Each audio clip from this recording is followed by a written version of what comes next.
How's it going? Good evening, everyone. I am very excited once again to be joining you this last time this week. It's been a good week for me. I hope it has been for you guys as well. Today's poll asks people, who is the worst wife? Is it Giselle Fetterman, Meghan Markle, or Jill Biden? And I think that you guys are in agreement with me because I personally think it's Giselle Fetterman just because of everything that John's been through. Now, I don't agree with John on like anything politically. I think he's a little bit cuckoo with some of his ideas, but the poor guy had a stroke, okay? Like a pretty massive stroke pretty early on in his campaign. And instead of like stopping and saying, you know what, you really need some rehab, honey, you should probably do that instead of campaigning so hard, his wife put pressure on him to continue. And today I found out that when she found out that her husband was admitted to the hospital for serious depression symptoms, Giselle Fetterman went to Canada. So instead of being there for her husband in the hospital with serious symptoms of serious depression that he's battled on and off his whole life, she decided to leave. So I really just have complete disdain for this woman, but I also think that Meghan Markle is terrible, and Jill Biden, of course, is awful in her own unique way. Both Jill and Giselle pushed their husbands to do things that they definitely shouldn't have done despite their health capabilities, and I think there's no excuse for it other than they just wanted influence, power, fame, very much kind of what Meghan Markle was doing, but she was pushing her husband away from power instead of toward it. She wanted him to just have the easy come fame that came with like being on TV or whatever she thought would happen. I don't know what she thought would happen when they left the royal family, but all of them are kind of terrible. Definitely not role models if you are a wife by any means, but I think that hopefully I will be a much better wife for Andy, and I would certainly never push him to do something that he doesn't want to do if he's in a bad state. Smile, everybody. Thank you, everybody. Smile. Whisper, hello. Nice to see you there. Eric W. says his wife made him depressed. Yeah, he ended up living by himself in DC. After she pushed him to complete this insanely difficult campaign, he's at a point where he has serious trouble with cognition. He can't hear well.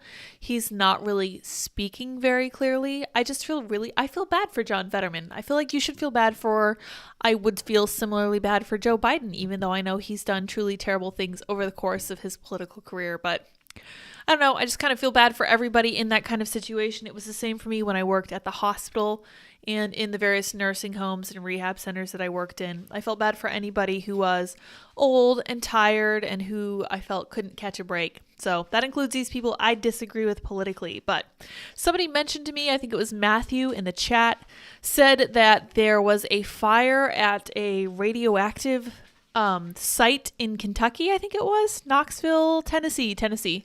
My bad. So I looked it up, and that one, they said, had no leak of radiation, which is great. Although we do know that we cannot trust the authorities with any of this stuff because they also told us that there was no possibility of damage to the people who were first responders on 9/11. That was a lie. They're telling the people in Ohio right now that there's no possibility of any contamination from what happened there. That was a lie too. Dot's making a lot of noise over here. If you guys can hear her, let me know. I'm sorry. She's just chewing on a piece of paper under the desk. It's keeping her from barking, so I'm okay with it, but if it's making noise, let me know. Ohio derailment is just the latest serious industrial accident in the U.S. Well, we know this because we've seen a lot of news from a lot of different states about a lot of different accidents. We've seen a bunch of different train derailments, none of them as serious as what happened in Ohio, but still none of them worth ignoring. After a train carrying hazardous chemicals derailed in East Palestine, Ohio, and ignited a fire, authorities issued evacuations and implemented a controlled release of the chemicals. The February 3rd derailment set off investigations and raised questions about how serious its impact would be on local residents and the environment. Not serious questions enough. Although no one was injured or killed as a direct result of the derailment, and I say direct because the best advice I heard today was that people who live in the area should immediately go to the doctor to get a baseline and then check back with them in a year or two and see how their health is doing, because I personally am very suspicious that people are going to experience some serious side effects of the fallout of this nonsense mushroom cloud. But we'll see what happens. Hopefully that's not the case. As alarming as news about the accident in East Palestine is, a look back at history shows that it's not unprecedented. Well, this is exactly what Pete Buttigieg said, wasn't it?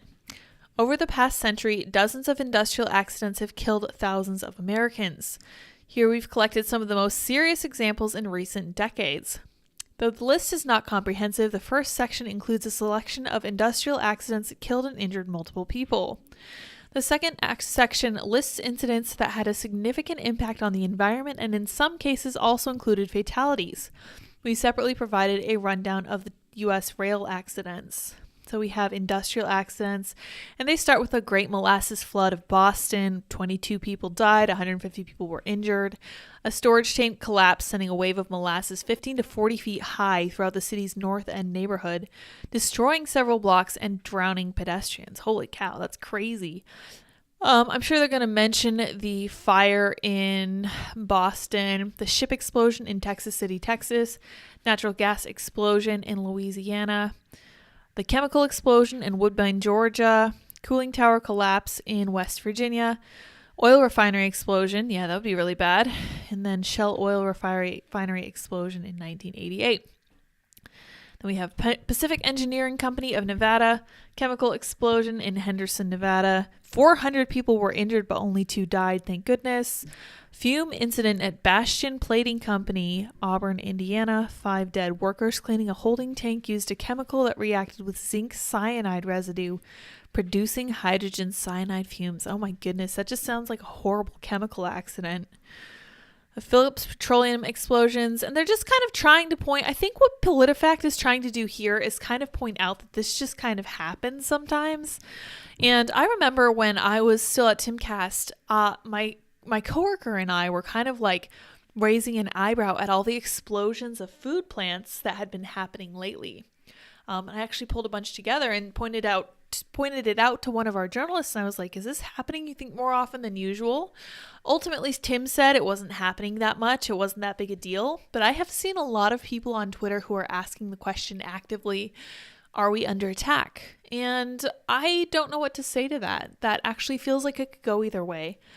Just because it does happen on a regular basis. Were we under attack during the Great Molasses Flood in Boston in 1919? I don't think so. These things sometimes just happen. When you live in an industrial society, it comes with a lot of risks, and unfortunately that can lead to people's deaths. So I really don't know. I would be really curious who is behind, for example, you know what, let me pull this up because this was something that was really interesting to me. Power station tampering in the Pacific Northwest. A lot of this was actually tied to leftist protesters. Let me see if I can actually find a news article that's not behind a paywall. Here it says 4 Washington substations were vandalized on Christmas. So they were vandalized. They weren't really damaged. Yeah, and then the Unicorn Riot, which is actually an Antifa publication, is saying the far right's fascination with the electric grid. But so far, the main suspects in each of these cases of actual tampering have been left-wing protesters, typically like Greenpeace protesters or environmental protesters. So here we go. I can't find much about this, but yeah, oh well, no worries. But yeah, that was really something that was interesting to me too, was because this was something that was happening on the West Coast over there where it's super liberal, but I certainly don't think it was the far right that was doing it. Power station. Let's see. I think that was in Washington. Washington Power Station. If you guys are just showing up now, vote in the poll and tell me who is worse. Lots of people said Meghan Markle, but Meghan Markle was the only wife who didn't push her husband through his health problems to seek power. She actually pushed her husband away from power because she wanted a different kind of power. Yeah, we just have from here. Oh, okay. Yeah. So it says 4 power substations on Washington State's electric grid were attacked on Christmas. Now, I saw one that just said they were vandalized, but this does say attacked. New attacks on electrical substations in the Pacific Northwest have raised concerns about a vulnerable power grid. Yes. I personally think that we should be paying a lot more attention to our vulnerable power grid than we are. It's old, our infrastructure's kind of rusty.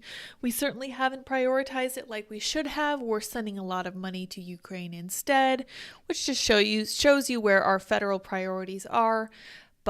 And I'm not even sure what to tell people to do, like, independently to try and make sure that the power grid is maintained and taken care of. I just think that it's something that we should all be aware of and be prepared for. So, for example, you should be really prepared to survive for several days, maybe without power, and that means like an ability to heat yourself, food that you can eat without needing to be microwaved or warmed up, and other things that you can do to stay clean, stay warm, stay dry, stay fed, and make sure that your family is safe. Oh, let's see. Tampa Doll says Megan tore apart a family and did so to make herself a victim for attention. Yes, but she did not sacrifice her husband's physical health for her own political gain. So, pros and cons. It's a different kind of evil, I think. Everybody Smile says, I watched the entire Fetterman-Oz debate. Putting Fetterman out there literally looked like abuse. It does. And so does what Joe Biden is going through. Think whatever of him you do. I don't think he was a good politician. I think he's been incredibly divisive. With his last grasp on sanity, he has such a ridiculously partisan view, and he does not speak for all Americans with what he says, and everything he says is more divisive for the U.S. than any other president I've ever seen. Unheil Snipes, howdy from Tucson. Sorry I'm late. Nightmare says Jill Biden was my vote. Thank you, sir. Nightmare does our nightly music before the show, which is always awesome. Yeah, so Meghan Markle was winning handily on my Twitter poll when I ran the same poll earlier today, and I was kind of surprised. I was kind of arguing for probably Giselle Fetterman because John's medical issues were so stark and so recent, but she still pushed him to really stress himself and to isolate himself from his family just so that she could have the power and some of the influence. I really don't like the idea of ambitious women like that. It strikes me as a serious issue for the husbands and society as a whole. St. Miles, thank you, sir, for the super chat. It is funny for the USA, which has been cutting back manufacturing for the Green New Deal, is moving large amounts of industrial-based supplies or base materials. That's a good point. We sure have been cutting a lot of our manufacturing and moving a lot of those jobs to overseas. It's a serious problem for our own economy, but we still are transporting some of this stuff, and it still ends up causing problems because our infrastructure is frail at best. But speaking of frailty, I want to read this article from Michelle Goldberg, whom I do not love. She's an author for the New York Times, and she is pretty virulently anti-Trump. She had a little bit of TDS during the 2016 through 2020, but this article is really good. I personally found it very refreshing. It's not perfect. She obviously doesn't agree with us on everything, but I did like what she had to say, and her opinion was nuanced. So let's go through it. This is from the New York Times, which I am starting to slightly respect a little more day by day. She says, don't let politics cloud your view of what's going on with teens and depression. This is from today. Michelle Goldberg. Last year, a study came out showing that left-leaning adolescents were experiencing a greater increase in depression than their more conservative peers. That alone should make her stop in her tracks, but she explains her wrong thinking and then she breaks down what it actually is. Indeed, while girls are more likely to be depressed than boys, the study by a group of epidemiologists at Columbia showed that liberal boys had higher rates of depression than conservative girls. Because I wrote quite a bit about the dire psychological fallout of Donald Trump's abusive presidency, I was immediately interested in the study titled The Politics of Depression. It's long been known that liberals tend to be more depressed than conservatives, which you can interpret as either a cause or an effect of their unhappiness with the status quo. That's fine. That's fair. It makes sense to me that liberals would tend to be more open, more sensitive, more compassionate, and thus they would be more deeply affected by everything they see in the world. Really very much affected by their political views. But innate factors couldn't explain why, among the 12th graders the study examined, the gap in depressive symptoms between liberals and conservatives appeared to be growing. Nor could those factors explain why, after several years in which liberal girls and liberal boys endured roughly equal rates of depression. Excuse me. I think that I yawn more when it's cold in this room. So I'm really doing everything I can to keep this room warmer. I'm trying, guys. Girls who identify as liberal have started having a much harder time. The study speculated that left-leaning girls might simply be reacting to the political environment. Broad-reaching phenomena such as worsening climate change or school shootings may impact mental health for adolescents, while social injustices like sexism, which gained media attention through the #MeToo movement, may be felt most acutely by those personally affected, it said. Maybe, possibly. That also seems kind of shallow analysis. The notion that Trump's America was a psychologically unhealthy place for young women resonated with me, and I considered writing about it. She's about to explain why she didn't.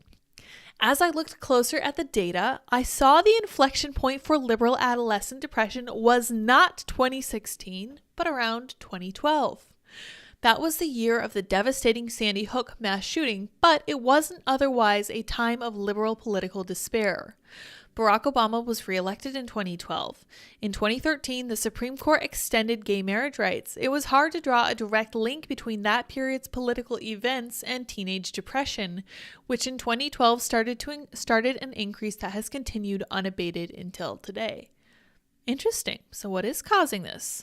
One person I hoped could make sense of the study was Jean Twenge, which is a great last name, by the way, a professor of psychology at San Diego State University and the author of the 2017 book, iGen, about the deleterious psychological effects of social media. When I spoke to her last year, Twenge had preliminary data showing that liberal teenagers spent more time on social media than their conservative peers. Aha, I think she discovered what the issue is. Girls also use social media more than boys do, though boys tend to spend more time on screens because of video games. Twenge pointed out that the politics of depression found increases not just in depression, but in loneliness among liberal teenage girls. Why would they feel lonely about because of the state of politics, she asked. That's a great question. I couldn't answer that question, and since I'd lost faith in my initial interpretation of the politics of depression, I never ended up writing about it. Now, however, with a roiling debate about what's causing the downward spiral of kids' mental health, it's worth realizing why the notion of teenage depression as a sort of internalized protest against an unjust society doesn't hold up. I'm going to pause right here and ask you guys what you think is actually causing these rates of depression in teenagers, specifically in teenage girls, because it really makes sense when she comes to it. Andy is out there. Yay. We're going to retweet him real fast. What have we got here? I'm going to redirect. Oh, no, I don't want to redirect that. There it is. Okay, hold on. Come back here. Should have the Twitter thing, maybe? Why is this so slow? Andy, it's slow. There we go. Tune in live right now for Trad Queen Story Hour. Tonight, sharp rises in myocarditis among healthy young people raises the question, should we cut welfare social security to fund Ukraine's war effort? That is an entirely reasonable question, Andy. Thank you for asking that. I will make sure to spread the news there. Thank you, dear. All right, let's continue here. Let's see if you guys can say Meghan Markle. Okay, so I see you guys are responding to my poll still as well. Sarenko says, oh, interesting that liberal men are more depressed than conservative women. It is, isn't it? Depression has increased with the overprescribing of antidepressants. I know as I worked in mental health. Yes, for sure, not helping. Sarenko says social media. Oh, let's find out if he's right. That's a great question. I did switch from top chat to live chat, Andy. Don't worry. I did not miss all the good comments. They don't want me to read. Don't worry. This month, the Centers for Disease Control and Prevention published alarming findings from its Youth Risk Behavior Survey that demonstrated the gravity of the psychological crisis that adolescents, especially adolescent girls, are facing. In 2021, it found nearly 60% of high school girls experience persistent feelings of sadness and hopelessness. Almost a quarter made a suicide plan. That's a really bad sign. It would be comforting to attribute this distress to the pandemic, but as Jonathan Haidt, a social psychologist at New York University working on a book about social media and adolescent mental illness, noted to me, one of the most surprising things about the CDC numbers is that there isn't a large COVID-era spike in depression. Instead, there's a slight intensification over a decades-long climb. In aggregate, COVID barely moved the needle, he said. The incredibly rapid rise of mental illness since 2012 basically just charged on almost unaffected. Clearly, kids are in terrible pain. In trying to understand why, many conservatives have embraced ideas about the damaging effects of social media, championed by Haidt and Twenge. The Republican Senator Josh Hawley cited Twenge's work in calling for a ban on social media use by kids under 16. Depression and social media use go hand in hand, he wrote in the Washington Post.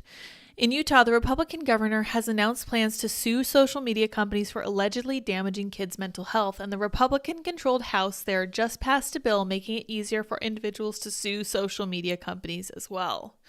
Interesting. What do you guys think about that? Should we be able to sue these social media companies more easily? Some on the left, by contrast, are drawn to the assumptions I first made when I saw the Politics of Depression paper pointing to the lamentable state of the world to explain girls' misery. In The Guardian, Moira Donegan zeroed in on the youth risk behavior surveys, finding that 14% of high school girls say that they've been forced to have sex, and nearly a fifth experienced sexual violence in the past year. The Washington Post's Taylor Lorenz wrote in a viral tweet, "People are like, why are kids so depressed? It must be their phones," but never mentioned the fact that we're living in late-stage capitalist hellscape during an ongoing deadly pandemic. That's my impression of an actual lizard person, because Taylor Lorenz is actually the worst, and she keeps her house at like 90 degrees. No joke. The real crisis...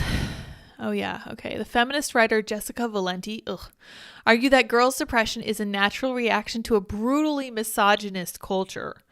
The real crisis, the problem that needs fixing, isn't girls' mental health, she wrote.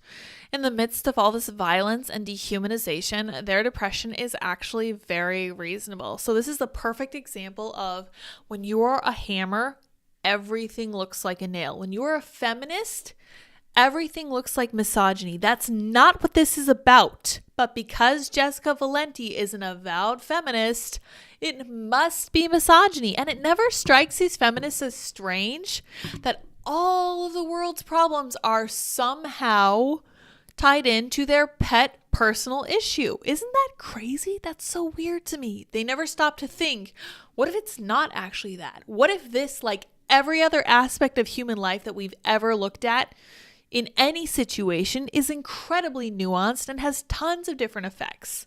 I don't know if you guys have ever studied like anatomy and physiology. Stuart said that he worked in mental health. But when you start to look at medicines and the human body and hormones and things like that, you start to realize that everything makes a difference. Everything has subtle influences that we can't always take into account. And the exact same thing goes in our relationships, it goes in our families, it goes in our views of the culture, it goes in our understanding of politics. Everything is nuanced. That means not everything, even if you're a feminist, if you also live in the real world, you should come to terms with the fact that not everything is because of misogyny. Ridiculous. I agree with Donegan and Valenti about the horrifying toll that sexist violence takes on girls and women. Okay. But sexual assault and political backsliding can't be the whole story behind soaring rates of adolescent anguish. That's the difference between Michelle Goldberg and these feminist authors. Michelle is willing to entertain the idea that this topic, just like everything else, might actually be relatively nuanced and is not a single issue. Sexual violence has been consistently bad in America. According to the Youth Risk Behavior Survey in 2011, 12% of girls reported they'd been forced to have sex, only 2 points fewer than in 2021. American politics didn't take a severe right turn until 2016. And regardless, the steep decline in young people's mental health around 2012 isn't just an American problem. It also shows up in Britain, Canada, and Australia. So that's pretty much every English-speaking country. That's the whole West. Technology, not politics, was what changed in all those countries around 2012. That was the year Facebook bought Instagram and the word selfie entered the popular lexicon. As Twenge showed in iGen, in 2009, fewer than 60% of 8th grade girls reported near daily use of what were then called social networking sites. By 2014, more than 80% did. Social media didn't just cut into offline socializing. It precipitated a revolution in consciousness in which people are constantly packaging themselves for public consumption and seeing their popularity and the popularity of others quantified. It's not shocking that this new mode of existence would be particularly fraught for those in a stage of life where both fashioning the self and finding a place to belong are paramount. And that is especially true for girls because girls are especially prone to social cues and to social pressure. This is part of the reason Abigail Shrier was able to write her book, Irreversible Damage, about the trans trend among girls. It becomes exactly that, a trend, and it sweeps entire classrooms, just like we saw in the St. Louis Gender Clinic, where an entire 5th grade class was counseled to transition because all of them thought they were trans, because all of them were influenced by the rest of the class. And then it really just becomes a self-fulfilling prophecy and a positive feedback loop. Twenge and Haidt maintain a Google document collecting studies on social media and mental health that experts, including those who disagree with them, can contribute to. Of course, as they should. As Haidt points out, 55 studies in their review found a significant correlation between time spent on social media and mood disorders, compared to 11 that found little or no correlation. Other research suggests a causal relationship. A 2022 study in the American Economic Review, for example, took advantage of the fact that Facebook rolled out on different college campuses at different times. The introduction of Facebook at a college had a negative impact on student mental health, it found, presenting evidence that Facebook fostered unfavorable social comparisons. Of course, this isn't really news to any of us, but it's very important that we understand what is driving this. It's certainly true, as critics of Haidt and Twenge's work sometimes note, that new forms of media and technology often spur kids these days' moral panics. Adults have fretted about the damaging impacts of radio, comic books, television, and even the music of Prince. And actually, I wanted to add to this that she just wrote and say that as far back as Aristotle, philosophers were talking about how, quote, no one's listening to their elders and everyone is writing a book, whereas just as easily today you could say no one is listening to their elders and everyone has a podcast. Adults have fretted about the damaging effects. That's a reason to approach the evidence linking social media to mental health disorders with caution, but it's not a reason to discount it. After all, unlike hysteria over rock music, concern about the psychological effects of social media is something many young people share. Teens blame Instagram for increases in the rate of anxiety and depression, said internal Facebook research leaked by whistleblower Frances Haugen in 2021. This reaction was unprompted and consistent across all groups. The idea that unaccountable corporate behemoths, I practice this word with Annie and I'm still going to mess it up. I can read these words, I can spell these words, but sometimes I just can't pronounce them because pretty much reading them has been my whole exposure to them. Anyway, these big corporate companies are harming kids with their products. This shouldn't be a hard one for liberals to accept, even if figures like Hawley believe it as well. I'm not sure if banning social media for young people is the right way to start fixing the psychic catastrophe engulfing so many kids, but we're not going to find any fix at all if we simply start with our political priors and work backward. She is entirely correct. You do not perform science that way. That leads to wrong conclusions and it leads to false conclusions. And I'm very glad that she wrote this because it's a necessary piece. And I hope that the more liberal audience will pay attention to it because it's very important. If they care about their kids, they certainly will. All right, Meghan Markle is winning the poll. Let's see the reasoning. Whisper says, that's my theory anyway. I think it gets worse from there. I'll have to go back and look at that. If you read the inlays of antidepressants, most of them list suicidal thoughts and depression as the top side effects, but I agree social media plays a big part. So yes, it's true that antidepressants are prescribed willy-nilly, probably way more than they should be. And it's true that they have this paradoxical side effect of actually giving people suicidal thoughts and depressive tendencies that most people don't really take into account as they should. The guys who submitted the fake research papers made a note on how everything changed in 2012, says Matthew Conley. Did you mean Helen Pluckrose, James Lindsay, and Peter Boghossian? I did not notice that. That's very interesting. Barfy Man says autism has become an epidemic. A wise man. Yeah, actually one of the things Abigail Schreier noticed in her book was that a lot of the girls who were diagnosed with or who turned out to be trans were actually autistic. Let's make sure. I'm sure I'm messing up the name of her book because for whatever reason, I can't keep it in mind. Oh, good. Glad has a page on her. Irreversible damage. I am getting it right. Good for me. I'm so proud of myself. Okay. Yeah, but she notes that a lot of these girls who are susceptible to this trans peer pressure are also autistic, which is very worth noting. Definitely. Lack of purpose, says on Highly Snipes. Yeah, but teenagers have always been kind of listless and kind of doing their own thing, kind of independent and rebellious. Sounds about right. Yeah, so here in our poll, Meghan Markle is in strong at 37%. Jill Biden is at 33%, and Giselle Fetterman is at 29%. Oh boy, I think that's just because you guys don't know very much about Giselle Fetterman. She's been an activist pretty much her entire adult life. She has been pushing her husband to do things that bring her more fame and attention. And she's also been floating the idea that she could possibly take over for him if he was, God forbid, not able to fulfill his duties. So she strikes me as just an insanely ambitious woman. So Facebook, I wanted to bring this up as well. Facebook conducted secret psychology experiments that made people depressed. Yeah, so let's talk a little bit about this since we're talking about, oh no, screw you, Atlantic. We don't like you. Facebook news feeds. The main list of status and updates. Few users expect Facebook would change its news feed in order to manipulate their emotional state. Dun, dun, dun. That's exactly what happened. That is exactly what happened. And they found that they were able to make people depressed. We know now that's exactly what happened 2 years ago. Excuse me. For 1 week in January 2012, there's that same year, data scientists skewed what almost 700,000 Facebook users saw when they logged into its service. Some people were shown content with a preponderance of happy and positive words. Some were shown content analyzed as sadder than average. And when the week was over, those manipulated users were more likely to post either especially positive or negative words themselves. This tinkering was just revealed as part of a new study published in the prestigious Proceedings of the National Academy of Sciences.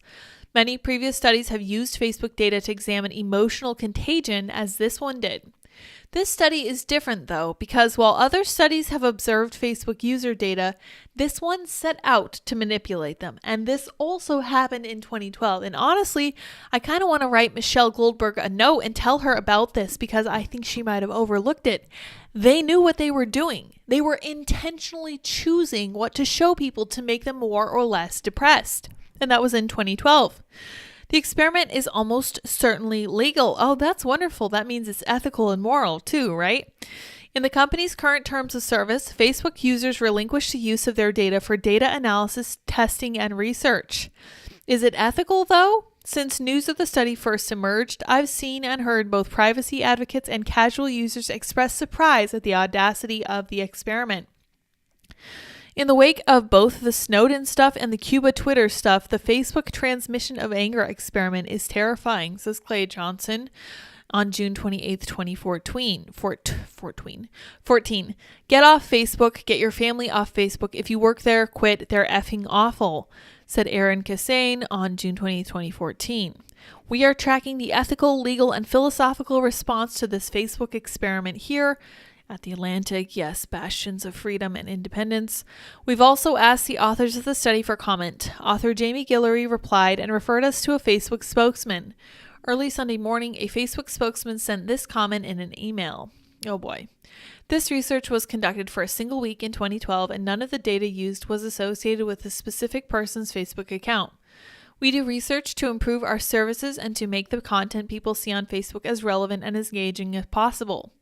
A big part of this is understanding how people respond to different types of content, whether it's positive or negative in tone, news from friends, or information from pages they follow. We carefully consider what research we do, and we have a strong internal review process. There is no unnecessary collection of people's data in connection with these research initiatives, and all data is stored securely. I don't believe them for 1 minute. On Sunday afternoon, Adam D. Kramer, one of the study's authors and a Facebook employee, commented on the experiment in a public Facebook post. At the end of the day, the actual impact on people in the experiment was the minimal amount to statistically detect it, he wrote. Having written and designed this experiment myself, oh boy, I can tell you that our goal was never to upset anyone. In hindsight, the research benefits of the paper may not have justified all of the anxiety. Kramer adds that Facebook's internal review practices have come a long way since 2012 when the experiment was run. What did the paper itself find? The study found that manipulating the news feeds displayed to 698,000 Facebook users could affect the content that those users posted to Facebook. More negative news feeds led to more negative status messages, as more positive news feeds led to more positive statuses. As far as the study was concerned, this meant that it had shown the emotional states can be transferred to others via emotional contagion, leading people to experience the same emotions without their awareness. And I would just like to bring that to everyone's attention because I get the distinct impression that that is exactly what's happening with the trans contagion. And I'll just leave that there. But I also wanted to end that particular topic with this article from the New York Post. Ditching social media improves teens' body image within weeks, study shows. Not surprising. Beauty is in the eyes of the beholder, but young social media fans may feel better about themselves if they just don't look. And you don't need to. You absolutely don't need to. What you see on social media is not real life. It's incredibly curated. You only see the highlights, you only see the good angles and the made-up faces of those people.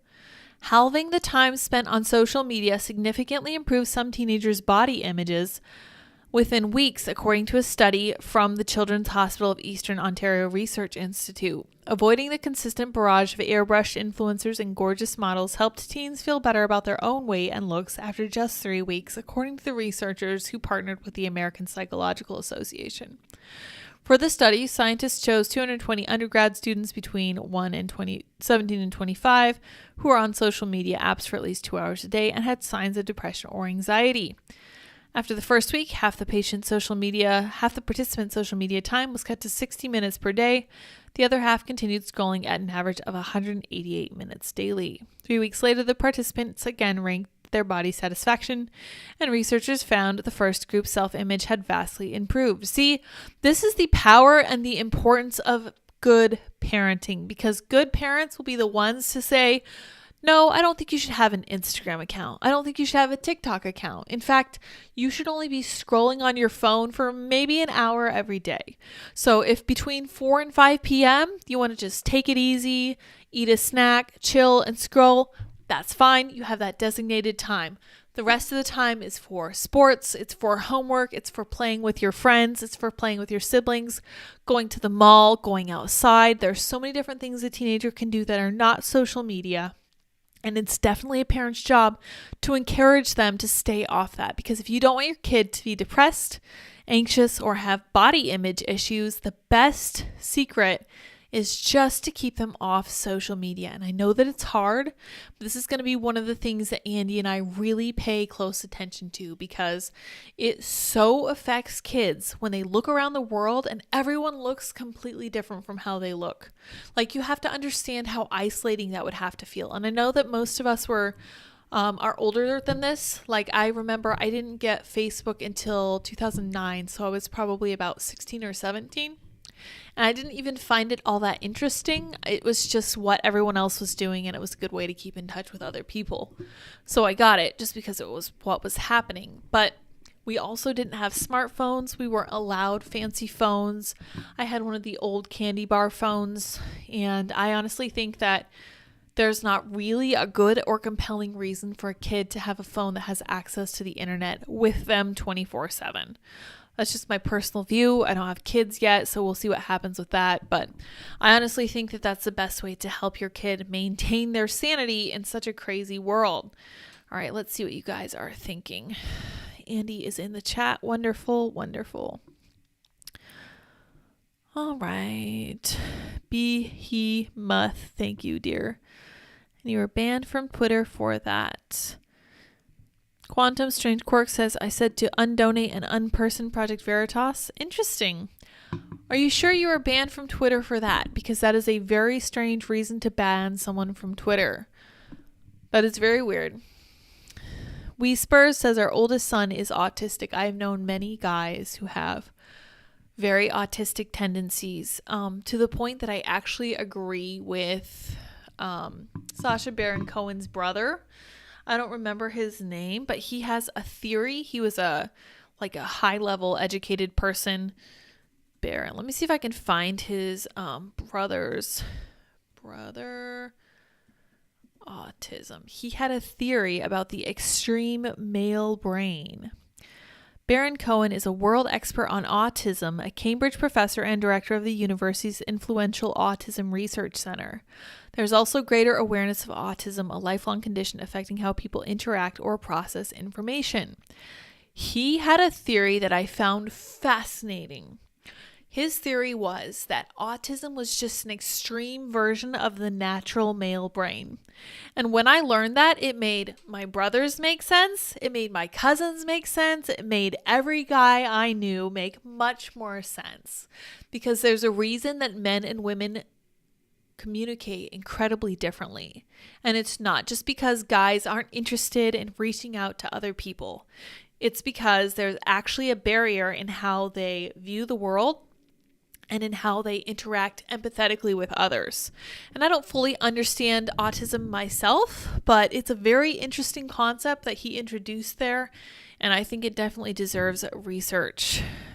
Matthew Conley says, I voted Fetterwitch. Yes, that's the feminine version of Fetterman. Stuart says, I got suspended from Twitter for quoting the Pfizer documents, which were already on Twitter. Suspended for quoting a primary source. LOL, yes. That kind of thing is unbelievably frustrating, and I'm sorry that happened for sure. Surenko says, obviously not ethical, LOL for sure. And he says, it never ceases to baffle me how anyone can defend these censorship campaigns. I certainly can't. Unhighly Snipes says, is it a coincidence that the DARPA program LifeLog ended the same day Facebook was founded? In fact, I'd kind of like to find out about that. LifeLog, Facebook, because I know that DARPA, I believe, was involved with, let's find out about this. Okay, so Quora, somebody else had a question. Okay, go away. There is no doubt for an intelligent, rational-based person that Facebook is probably the largest part of the LifeLog system. Before going into detail, consider this. The U.S. Defense Department will arrest you, a private citizen, if you find a prime number, a string of digits from 1 to 9 that is long enough to be of interest, and you don't report it to them. I don't know if that's true, but that's very interesting if so. It's now a crime, and they will now imprison you for possessing that mere string of digits. In contrast, Facebook is the world's most powerful, ever intelligent, I'm going to say continue reading, but it might ask me to log in, and I'm not going to. So let's see. There we go. Most powerful ever intelligence network. No one in America outspies the NSA, but Facebook does. Yeah, of course it does. It's quite hard to see how Facebook, apparently run by a couple of college nerds, would be able to run a competitor to the U.S. intelligence community on U.S. soil without them coming in and taking over. Yeah, that's pretty easy to conclude, honestly. So the person saying this is Don Romeo. He's a conscript. Says he's a conscript to the Hellenic Army, which I don't believe, obviously. In fact, the notion of Mark Zuckerberg physically fighting off a stream of soldiers and special agents to maintain Facebook's autonomy is quite frankly ridiculous. There is no way, literally I mean none, that the Pentagon would allow an independent company to not give them full access and control of a U.S. military asset of such enormity when they will punish the mere finding of a prime number. That is an excellent point. In fact, this is sending us down a rabbit hole. I am very curious about this. Will you be arrested for discovering prime number? Knowing or distributing this illegal prime number could get you arrested. There are some very certain prime numbers that are illegal. Yes, having them in your possession or sharing them with somebody. What? This is crazy. That kind of makes what this guy was saying make a lot more sense, honestly. And it would shock me. I would be unwilling to believe that the U.S. government is not overtly involved with exactly what Facebook is up to, because as we found out during the Twitter file leaks, we know that they were heavily involved in what Twitter was doing too. After 9/11, as all recent major problems originate, DARPA, in close collaboration with the U.S. intelligence community, specifically the CIA, began developing a pre-crime approach to combating terrorism known as Total Information Awareness, or TIA. The purpose of TIA was to develop an all-seeing military surveillance apparatus. The official excuse behind TIA was that invasive surveillance of the entire U.S. population was necessary to prevent terrorist attacks and disease outbreaks. This is from 3 years ago. Interesting. The leader and designer was John Poindexter, previously Ronald Reagan's national security advisor. The TIA program met with considerable citizen outrage after it was revealed to the public in early 2003. Well, duh. The American Civil Liberties Union claimed that the surveillance effort would kill privacy in America because every aspect of our lives would be cataloged, while several mainstream media outlets warned that TIA was fighting terror by terrifying U.S. citizens. As a result of the pressure, DARPA changed the program's name to Terrorist Information Awareness. Right. So let me look this up too. We're just going down the rabbit hole today. TIA 2003. Oh, here we are. The first article from the American Civil Liberty Unions is the threat from Total Information Awareness overblown. When did this come out? Because they've recently been very compromised after Trump. Since the Pentagon's Total Information Awareness entered the news recently, the Pentagon, the conservative think tank, the Heritage Foundation, and others have begun claiming that the furor over the program is based on exaggerated fears about what it would do. However, a look at Pentagon statements and documents about TIA issued before the furor erupted shows that the public concern is entirely justified. Interesting. So it looks like the Heritage Foundation was on the side of the Pentagon at the time, which is fascinating. That would be closer to the leitmotif of the early 2000s, shortly after 9/11. The overall concept is clear. The purpose of TIA would be to determine the feasibility of searching vast quantities of data to determine limits and links and patterns indicating in terrorist activities, as Undersecretary of Defense Edward C. Pete Aldridge put it. And a close examination of existing public material on TIA makes several other points clear. The goal is to collect information about everyone, not just specific targets. Privacy protections promised by Pentagon officials cannot be relied upon, and existing legal protections for privacy cannot be relied upon. The TIA program would affect everyone. We must be able to detect, identify, classify, and track terrorists. Certain agencies and apologists talk about connecting the dots, but one of the problems is to know which dots to connect. So when Andy first saw the Patriot Act coming out, he knew that this was going to be applied to regular Americans. At the time, I think that this was just one of the things that I missed because I was more focused on the culture. I remember when I was 11 thinking about the impact of feminism on the culture, but I wasn't paying as much attention to stuff like the Patriot Act. And after all, my family did like George W. Bush to some degree, so it's kind of like, yeah, okay, he's probably fine then, since my family was my tribe, and I pretty much agreed with what they thought for the most part, at least at the time. This is a very interesting article. I'm going to have to put this link in the description of this video. That's crazy. All right. Well, I don't remember how we first started going down that particular rabbit hole, but that is super interesting. I did not know that you could be arrested for discovering a prime number and not immediately sharing it with the government. That is crazy. Let's talk about this. Speaking of the cultural stuff, I have been talking for quite a while this evening. We've been all over the place. Thank you all for joining me. Thank you, Eric. Did you enjoy it? Wishing you a nice and relaxing weekend. I did look up the song Wait in the Truck, and it's interesting, and I don't really like it because it is about vigilante justice, and I understand the desire for vigilante justice, but I also think that that's how societies fall apart. I wish for a society to be civilized. I wish for the judicial system to serve its purpose and to not be tainted against ordinary citizens. Obviously, that's probably a little bit of a pipe dream at this point, given what we saw with the foreperson from the Trump trial down in Georgia, but I like to think that in a perfect world, the judicial system would serve to punish people for their crimes, and it wouldn't be necessary for individuals to go and assault and harm other citizens for supposed crimes. Now, what happened in the song was that he was presented with circumstantial evidence of abuse of someone whom he did not know, And then he went and exacted direct revenge on the supposed perpetrator. So I have a lot of issues with him not knowing for sure that this was even the person that had caused the harm, not giving him any chance to defend himself, not having the full story. This apparently was someone he'd known for like 5 minutes before this all went down. I know it's just a song, but the idea behind it is that vigilante justice is good and exacting revenge on people who do bad things is probably the best course of action. And I tend to kind of disagree with that. I mean, it might really scratch that itch that we have for justice, like direct justice that we can take into our own hands. But overall, it's probably not a good idea for an entire society.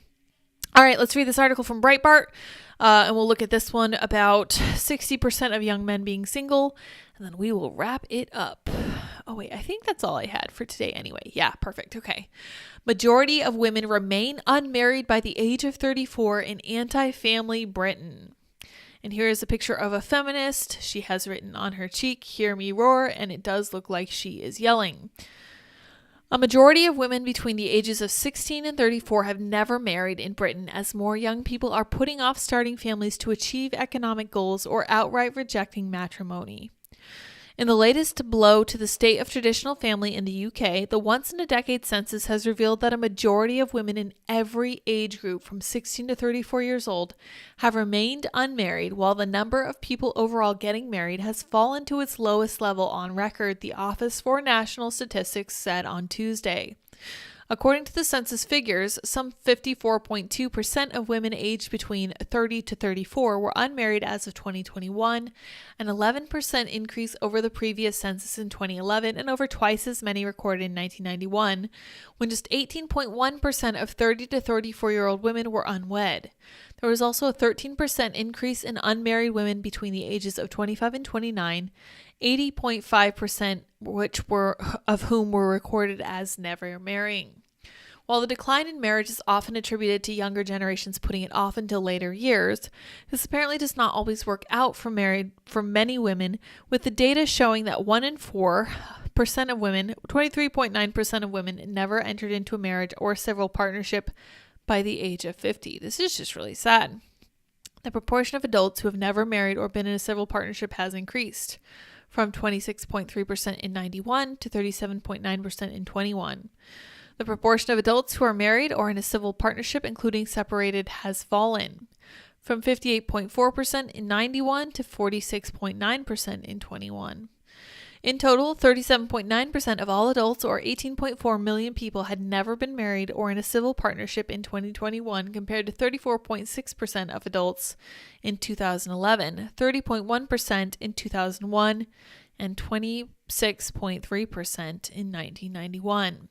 When broken down by ethnicity and taking age into account, the Black, British, Black, Welsh, Caribbean, or African groups represented the highest proportion of people who have never been married or entered into a civil partnership, while the lowest was the Asian British, or Asian wealth ethnic groups. Interesting. And that ties directly into our understanding of the importance of marriage to some of these different demographics. Now, speaking of the demographics and how they value relationships, this is an interesting study which finds that more than 60% of young men are single. Who are all the young women dating? Well, obviously it would be older men. 63% of men and 34% of women under 30 report being single, according to a Pew study. Only 37% of young men report being in a relationship, according to a recent Pew study, causing some confusion on Twitter, with one user asking if all the women were dating actor Leonardo DiCaprio. That's a fair question. Men are increasingly so single, the study found, that the rate of young women in relationships more than doubled that of young men, with only 34% of young women reporting that they were single. A whopping 63% of young men, on the other hand, said that they were single. The Hill summarized Pew's finding in a story headlined, "Most young men are single, most young women are not." Interesting. Men in their 20s are more likely than women in their 20s to be romantically uninvolved, sexually dormant, friendless, and lonely, the Hill added. The original Pew study, which was released just before Valentine's Day, that's nice, thanks guys, found that a majority of single adults are not interested in being struck or even grazed by Cupid's arrow, with 57% of Americans saying they are not currently interested in a relationship. What is happening to us? Why is this happening? I am actually honestly about to blame this on social media and feminism. I think that I will largely blame this on feminism because that to me seems to be the poison that's infecting young men's thinking. I scroll a lot of memes and I read a lot of comments on those memes, and a lot of what I see is that women are stupid, they make bad decisions, women are unprincipled, they're like used cars because everybody's in them. Terrifying, I know, but this is what's said. So anytime there is a meme with a woman in it, the automatic response is she's dumb, she's overweight, she must be a hoe. And this is the natural response to feminism. And this is the response of people who feel like they're victimized and want to feel like they're victimized. And I think I'm going to end today's video with a little rant about women who talk about anti-feminist topics. Because I personally love the idea of women calling feminists out and being like, okay, well, you guys are wrong and here's why, etc., etc. Because we are indeed supposed to hold our sisters accountable because we're really the only demographic who can. However, the fact of the matter is that if you are catering to a group that already thinks they're a victim and you're telling them that they're victims, I don't know what to say to you. You are not doing them any favors. It doesn't help men to tell them they're victims. I'm very sorry that feminism happened. I had nothing to do with it. I did not like it. I fought it with every fiber of my being for my entire life. I mean, literally from the time I was 11 years old, I was like, this is really bad. I really don't like it. This is lying to women. And it doesn't care about women. I remember thinking that about the healthy at every size movement. I was like, if you actually care about women, then you're not going to tell them that being overweight is healthy because that means they're going to die young. They'll never see their grandkids. It's actually exactly what I thought. I was like, wow, they're literally telling women health advice that's going to shorten their lives and prevent them from seeing future generations. Now, obviously, that entails that they would be involved with members of the opposite gender, which feminism has apparently cut to the root. But I have a very hard time with these anti-feminist spokeswomen who dress fancy however they want. Fine, whatever. You got to do what you got to do to get an audience. But if you're telling men that they're victims and that women truly are terrible, then you're not helping. You aren't. And I don't care if it's just because you don't like feminism and because you think all modern women are bad. The fact is that not all modern women are bad, just as not all modern men are bad. If you're saying all modern women are bad, you're doing exactly what feminists have done in reverse. And it's not going to work, and it's not going to be better for culture than feminism has been.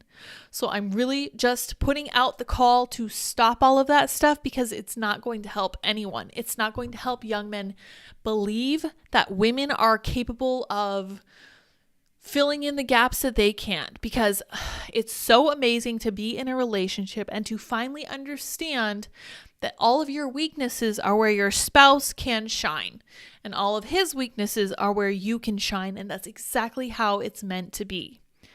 He can open the pickle jars. You can do all sorts of things that he can't do because it's true.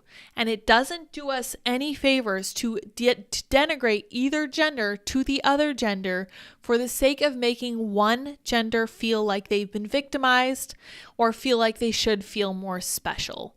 I really hate to see that. And I understand this desire for some of these commentators to push back on the feminist rhetoric. Totally get it. And I appreciate it.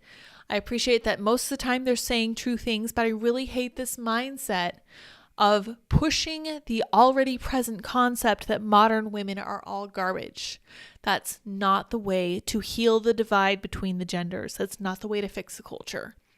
That does nothing but create more division and more hardship and reduce the risk, reduce the possibility of peace going forward. So I think that anyone who's going to push back against feminism needs to keep in mind that they need to do so positively. They need to present truth as the correct alternative and not just say, oh, you're not actually victimized, or they're not actually victimized, or just present the truth. Say, yes, the system is currently stacked against men. That's true. Men need to be very wise with who they marry, with what they do, with how they decide to plan their lives. Women are not all out to get you. You need to know the person you're marrying, and I can't believe that even needs to be said. You probably shouldn't marry someone that you met last week. You need to know where they stand. I made a tweet the other day about the revival. I think it is in Asbury. Very interesting case of a religious sermon that just never ended. People found it so fulfilling to just meet and worship together. I was fascinated by it, but I didn't know much about it. So I tweeted out that the people at Asbury are likely to get married and have children because they're meeting in a situation where they're fully focused on something other than themselves, something greater than themselves, and it is aligned their values perfectly so that they're in the situation where that they can then look around themselves and say, oh my gosh, look at all these other people who feel exactly like I do, who are oriented toward this greater good, and who really want the same positive things I want. I view that as a huge positive thing. So hopefully that continues, and hopefully there are a lot of marriages and a lot of kids who result from that. I think that would be really awesome. I would be very, very happy to see that as one of the bigger kind of great revivals in the US. God knows we need one. If only for the current state of relationships between men and women. I really think that's one of probably the biggest things we can do for the divides that we face is reestablish an actual form of religion, whether it's Catholicism, Protestantism, Buddhism, I don't really care, as long as you have like some overarching value that orients you away from yourself. I think the narcissism is going to be the death of us. Thank you all for joining me in chat. I'm very distracted. Sorry, I just had to get that rant out because it's something that's really been bothering me. Weespur, thank you for your super chat. Says, we appreciate you. Thanks for reading my comment and the information you gave me. Heart emoji. Thank you so much for joining us. We appreciate it.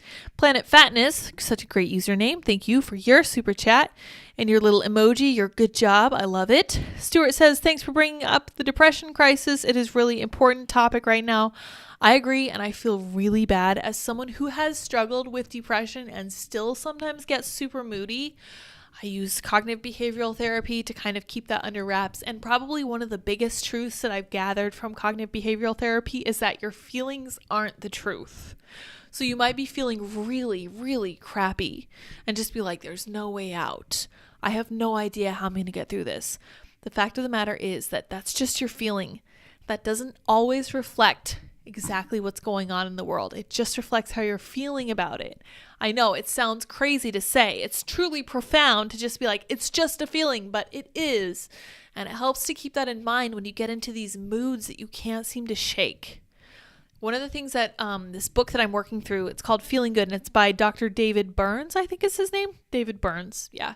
I see his name every day. His book is in our kitchen. But he talks about how you're going to develop these habits that can bring you out of a bad mood. And that's something that I always recognized in myself. I was like, ugh, I'm in a bad mood. There's no way to get out. So I then would feel like I was trapped. And I would just struggle with it like basically all day. It was just really frustrating. And it was hard to be by myself because that kind of thing would just stew and stew and stew. And there would be no one to course correct me, which is why I'm so grateful to have Andy now. Eric, thank you so much. Whoa. He's not a hero, mister. No, he's not a hero. He's certainly not. The protagonist of the song Stay in the Truck is certainly not a hero. I'd actually call him something of a flawed, possibly anti-hero. He's not an antagonist. Obviously, whoever abused this girl was an antagonist, but I don't know. I just felt like he needed a lot more information before he went into that situation, and he could have, he could have actually used the justice system or even spoken to the broader community to talk about how to deal with this abusive person. That's my idea, right offhand. That song annoys me because he went to jail just for her to end up in another abusive relationship, says Planet Fatness. Interesting.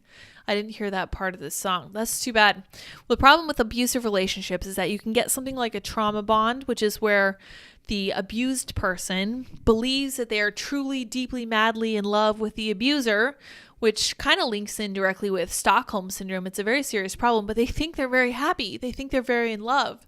And everyone from the outside is just like, no, you're being abused. You should stop this situation. This is not good. That sounds like a death cult. I'm not sure what you're referring to there, Sunny. Is this bad? Do we like the British? So it's just a sign of a cultural thing affecting the West. And it's just because they look at it over the course of a few decades. It was interesting that people who had more of an African background were less likely to value marriage. In my experience, in my time working with migrants from Nigeria and Kenya, those people are incredibly religious and very, very, very monogamous. They have big families. They're very focused on the cultural aspect of life. And I had such a great experience working with them because they are so hardworking. There's a reason these people earn a lot of money once they get to the US, for sure. Lid's in pro mode talking through that yawn. Man, I'm trying. I don't know why I'm yawning this evening. Oh, I do know why. I cut my caffeine intake in half. I have decaf espresso now, which is gross. It's really not good, but I'm doing it anyway because I'm trying to reduce my caffeine and trying to get my healthy ducks in a row. Speaking of healthy ducks in a row, I found this hoodie earlier today and I hadn't worn it in 2 days because I was, or in 2 years almost, because I was concerned, really like grossed out. I was like, oh, there's no way it'll fit me anymore. And it fits fine. It's a little more snug than it was before, but certainly not what I was expecting. All right. Whisper says, I love you, Lids. Oh, thank you so much. I'm glad you're here. Thank you for joining us. Eric Rice says, especially true of young Black Americans in K-12. Victim Olympics need to end yesterday. Yes, I'm very concerned what all of this social justice stuff is going to do to the race dynamics in the U.S. over the next few years.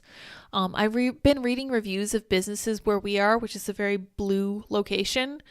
And a lot of them are from African-American respondents. And they say, given that I'm African-American, I thought X. But they leave really good reviews because they're like, well, I was treated really well. And I'm like, okay, please let that be a red pill for you. People aren't out to get you. People want to help you. And it actually really doesn't matter the color of your skin.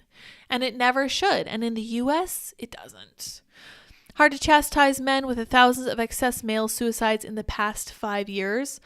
I'm not saying to chastise men, I'm saying to tell them the truth.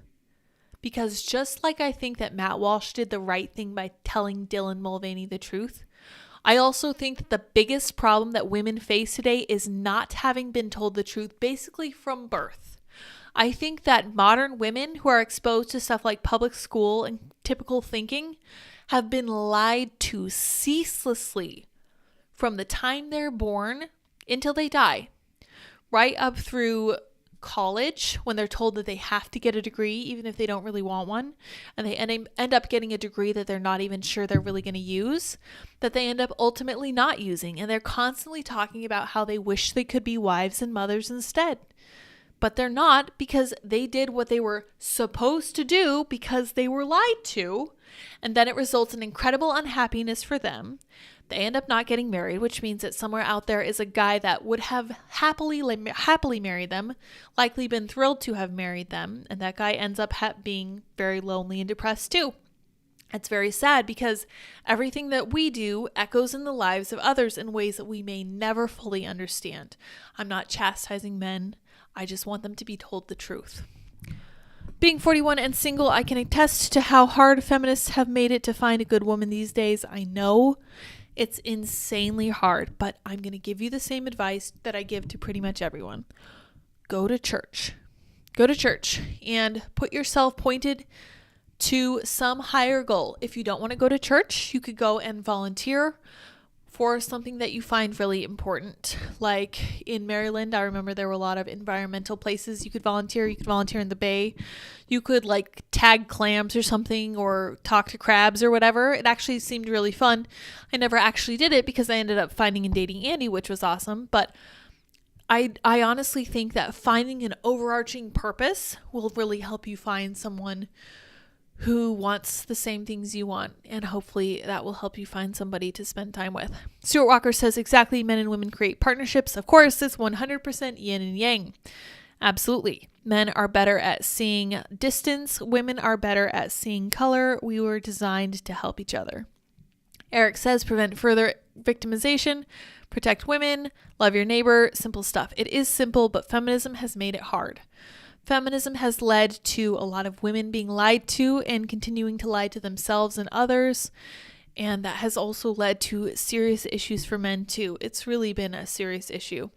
Whisper says, my very first super chat, LOL. Thank you so much. I know sometimes that can be hard when I try to super chat for like pop culture crisis. It never wants to go through. It's really annoying. It's not Trump causing teen depression, ? Says Zach. Yeah, so that was actually what she concluded, and good for her. Not only did she talk to some of these lefties, she also talked to Jonathan Haidt, and she talked to people who didn't really have political affiliations, and ultimately she said, don't let your political, pre-election point you in a certain direction. We need to actually figure out what's going on here. Apparently anything negative in the world is Trump's fault. Yeah, so Michelle even says, I thought that's what the case was, but it turned out to not be. So good for her. I always appreciate when people say, you know what? I was wrong about that. Thank you. That's great. I know that's hard with social media, especially like the way we engage on social media. It's like impossible to just say, I did make a mistake. I misread that. I was wrong about that. My conclusion was a little bit off. We make it hard for people to say that. And in the end, it's just like, well, fine. I'm never going to apologize or refuse to admit I ever did anything wrong. I'll just delete my tweet and never say anything about it again. Don't like that. Or really do appreciate it when people confess that what they ended up realizing wasn't exactly in line with what they thought at first. Serenko says CBT wasn't very helpful for me, but dialectical behavioral therapy was helpful for me. So, moral of the story, if something doesn't work, keep trying until you find something that does. Yes, so I used CBT and it worked well for me. My ex used dialectical therapy and that worked pretty well for him. So, whatever works for you, works for you. It's great. You should keep trying. There are a lot of different options. And yes, you should try to find what works for you. Stuart Walker says you need to get that join button, bro. Would like to support Lids more. I need to set that up, but I've been thinking about what I can offer to people that would make them want to be a member. Andy is working on the site, of course, moving forward. He will be like fine-tuning that. So you guys can support me by certainly going over to podcast platforms and seeing if you can find Trad Queen Story Hour or the Sour Patch. The Sour Patch is what Substack uploads to a whole bunch of different podcast platforms from their really neat platform. So I appreciate them for sure. Wasn't in the song, but I've known several women that seem to be attracted to that type. Yes, unfortunately this happens.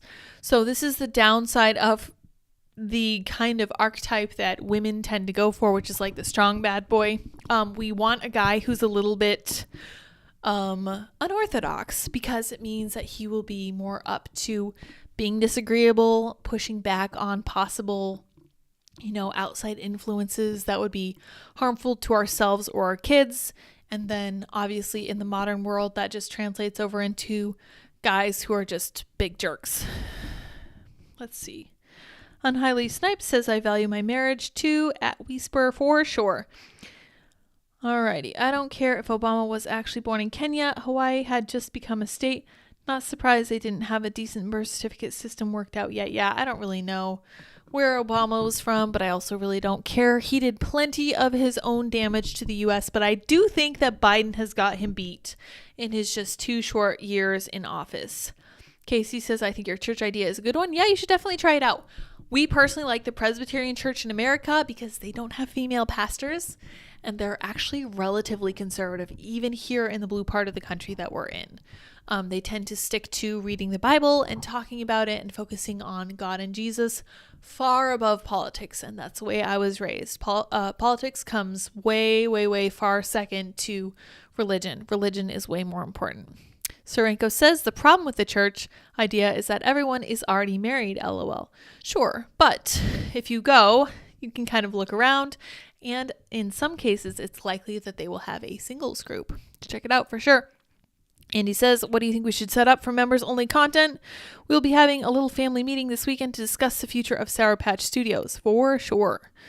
Can I nominate the idea of an Andy Thong calendar for the top membership tier, LOL?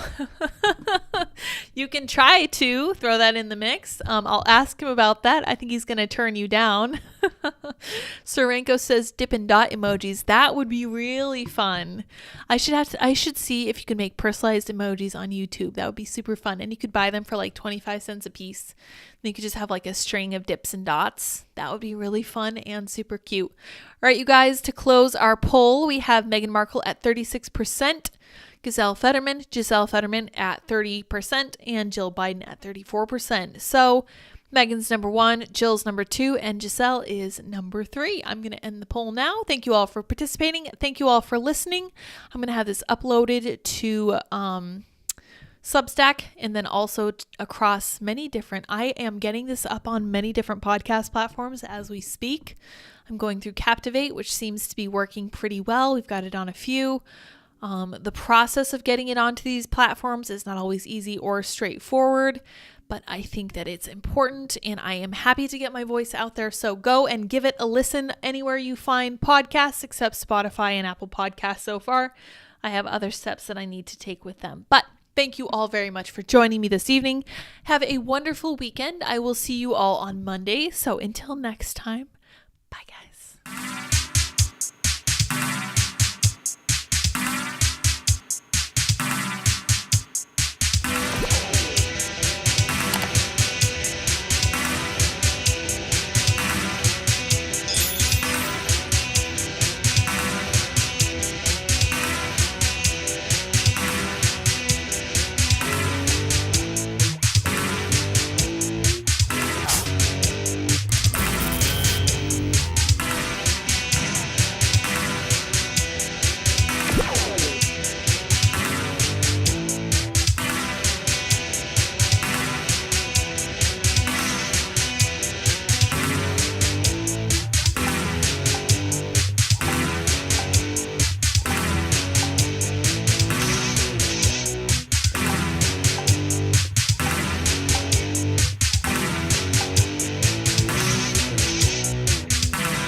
How's it going?